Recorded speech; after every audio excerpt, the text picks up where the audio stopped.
వరిచేను కోపించగానే అంతా అయిపోయింది అన్నట్టుగా అసలు ఏదీ ఉండదు.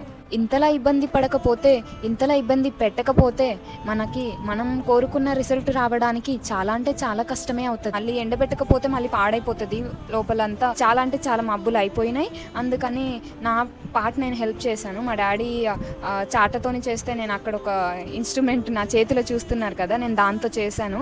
అసలు నిజంగా అంటే నిజంగా వర్షం మాతో పంతం పట్టినట్టే అయిపోయింది. ఆ టైంలో ఇక్కడ మీ ఇందులోనూ మా తమ్ముడు లేడు. మేము మాత్రమే అది చేసుకోవాల్సొచ్చింది. 3 నెలల కష్టం అంతా కూడా వృధా అయిపోయేది తడిస్తే. చెప్పండి నిజంగా ఇంత జరిగిన తర్వాత ఇలాంటి ఒక స్టేజ్‌లో అది తడిచిపోతే ఇంకా ఆ రైతు బాధ ఎలా నేను కూడా నాతో అయినంత వరకు చేశాను. నేనున్న స్టేజ్‌కి నేను చేశానంతా అండి. మన ఛానల్‌ని సబ్స్క్రైబ్ చేసుకోండి. ప్రియా కాలురామ్ మన ఛానల్ పేరు. కాలురామ్ అంటే మా నాన్న అండి. మా నాన్న పేరు. మా డ్యాడీ తన జీవితం అంతా దీంట్లో